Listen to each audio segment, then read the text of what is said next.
Hey guys, welcome back to my channel blogs with Ankita. So big ಬಾಸ್ನ ಇವತ್ತಿನ live updates ನೋಡೋಣ. So ಏನಾಗ್ತಿದೆ ಅಂತೆಲ್ಲ ನೋಡೋದಾದ್ರೆ ಆಲ್ಮೋಸ್ಟ್ ಒಂದು 12:30 ಏನೋ ಲೈವ್ ಸ್ಟಾರ್ಟ್ ಆಯಿತು ಇವತ್ತು. ಅಂದರೆ ಅವರು ಒಂದು ಸ್ವಲ್ಪ ಮ್ಯೂಟ್ ಎಲ್ಲ ಮಾಡಿ ಹಾಕೋದ್ರಿಂದ ಒಂದು ಸ್ವಲ್ಪ ಲೈವ್ನ ಲೇಟಾಗಿ ಸ್ಟಾರ್ಟ್ ಮಾಡ್ತಾರೆ. ಸೊ ಎಷ್ಟೊಂದು ಜನ ಅಂದ್ಕೊಂಡಿದ್ದಾರೆ ಅವ್ರನ್ನ ಮಧ್ಯಾಹ್ನಕ್ಕೆ ಎಬ್ಬಿಸ್ತಾರೆ ಅಂತ. ಹಾಗಿಲ್ಲ, ಬೆಳಿಗ್ಗೆನೇ ಎಬ್ಸೋದು. ಬಟ್ ನಮಗೆ ಒಂದಿಷ್ಟು ಆಡಿಯೋ ಎಲ್ಲ ಮ್ಯೂಟ್ ಆಗಿರುತ್ತಲ್ಲ, ಸೊ ಅದನ್ನೆಲ್ಲ ಆಲ್ರೆಡಿ ಅವ್ರು ಎಡಿಟ್ ಮಾಡಿರ್ತಾರೆ. ಸೊ ಆ ಕಾರಣದಿಂದ ಒಂದು 2-3 ಅವರ್ ಲೇಟಾಗಿ ಹಾಕೋದು ಅಷ್ಟೇ. ಸೊ ಆದರೆ ಅವರು ಬೆಳಿಗ್ಗೆನೇ ಎದ್ದೇಳೋದು. ಸೊ ಎಲ್ಲ ಇವತ್ತು ಜೋಶಿಂದನೇ ಡ್ಯಾನ್ಸ್ ಎಲ್ಲ ಮಾಡಿ ಅವರ ಡೇನ ಸ್ಟಾರ್ಟ್ ಮಾಡ್ತಾರೆ. ಸೊ ಇಲ್ಲಿ ನೋಡ್ಬೋದು ಏನು ಅಂತ ಅಂದರೆ ಈ ವಾರದ ಕ್ಯಾಪ್ಟನ್ ಸಂಗೀತ ಅವರಾಗಿರೋದ್ರಿಂದ ಸೊ ಇಡೀ ಮನೇನ ನೀಟ್ ಮಾಡಬೇಕು ಅನ್ನೋದು ಅವರ ಒಂದು ಉದ್ದೇಶ ಆಗಿದೆ. ಸೊ ಸ್ಟಾರ್ಟಿಂಗ್ನೂ ಅಷ್ಟೇ ಸ್ವಲ್ಪ ಅದ್ರ ಮೇಲೆ ವರ್ಕ್ ಮಾಡ್ತಾನೆ ಇದ್ದಾರೆ ಅವರು. ಪ್ರತಿಯೊಬ್ಬರಿಗೂ ಏನೇನು ಕೆಲಸ ಆಯಿತು ಅದನ್ನೆಲ್ಲ ಕೊಟ್ಟು.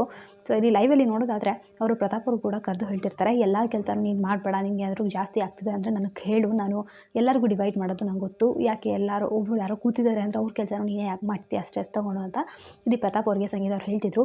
ಹಾಗೆ ನಿನ್ನೆ ರಾತ್ರಿ ಲೈವ್ ನೋಡಿದ್ರು ಅಷ್ಟೇ, ಪ್ರತಾಪ್ ಅವ್ರಿಗೆ ಏನೋ ಕೈ ಏನೋ ನೋವಾಗಿದೆ ಅಂತ ಅವ್ರ ಕೆಲಸ ಕೂಡ ಇವರೇ ಮಾಡ್ತಾಯಿದ್ರು.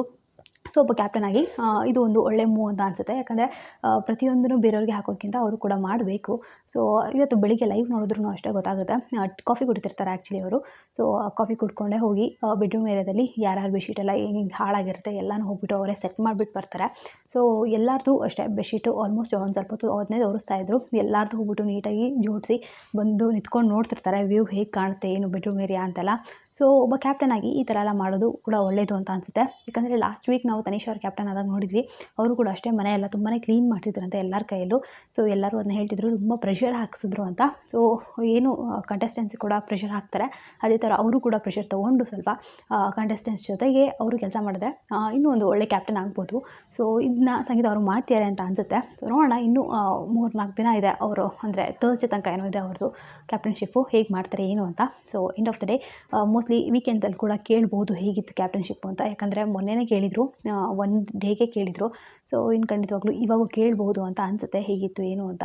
ಸೊ ನಿಮಗೆ ನೆಕ್ಸ್ಟ್ ಕ್ಯಾಪ್ಟನ್ ಯಾರಾಗಬೇಕು ಅಂತ ಕಮೆಂಟ್ ಸೆಕ್ಷನಲ್ಲಿ ತಿಳಿಸಿ. And most probably next captain ಯಾರಾದರೂ ಅವರು ಲಾಸ್ಟ್ ಕ್ಯಾಪ್ಟನ್ ಆಗಿರ್ತಾರೆ ಈ ಬಿಗ್ ಬಾಸ್ ಸೀಸನ್ 10ಗೆ. ಸೊ ನಿಮಗೆ ಯಾರಾಗಬೇಕು ಅಂತ ಆಸೆ ಇದೆ ಏನು ಅಂತ ಕೂಡ ಕಮೆಂಟ್ ಸೆಕ್ಷನಲ್ಲಿ ತಿಳಿಸಿ ಹೇಳಿ. ಹಾಗೆ ಬಿಗ್ ಬಾಸ್ ಸೀಸನ್ 10 ಯಾರು ಗೆಲ್ಲಬೇಕು ಅಂತ ನಿಮಗೆ ಆಸೆ ಇದೆ, ನಿಮ್ಮ ಫೇವ್ರೇಟ್ ಕಂಟೆಸ್ಟೆಂಟ್ ಯಾರು ಅಂತ ಕೂಡ ಹೇಳಿ. ಸೊ ಬಿಗ್ ಬಾಸ್ನ ಲೈವ್ ಅಪ್ಡೇಟ್ಸ್ ನಾನು ಹಾಕ್ತಿರ್ತೀನಿ. ಸೊ ಪ್ಲೀಸ್ ಚಾನಲ್ಗೆ ಸಬ್ಸ್ಕ್ರೈಬ್ ಮಾಡ್ಕೊಂಡು ಸಪೋರ್ಟ್ ಮಾಡಿ. ಹಾಗೆ ರಕ್ಷಣೆ ಚಾನಲ್ ಕೂಡ ಹೋಗ್ಬಿಟ್ಟು ಸಬ್ಸ್ಕ್ರೈಬ್ ಮಾಡ್ಕೊಳ್ಳಿ. ಅವಳ ಚಾನಲ್ ಹೆಸರು ರಕ್ಷಾ ರೆಡ್ಡಿ ಅಂತ. ಡೈಲಿ ವೀಡಿಯೋಸ್ ಆಗ್ತಿರ್ತಾಳೆ, ನಿಮ್ಮೆಲ್ಲರಿಗೂ ಖಂಡಿತವಾಗ್ಲೂ ಇಷ್ಟ ಆಗ್ಬೋದು. ಸೊ ಮತ್ತೆ ಹೊಸ ವಿಡಿಯೋದಲ್ಲಿ ಸಿಗ್ತೀನಿ. Until then take care, by.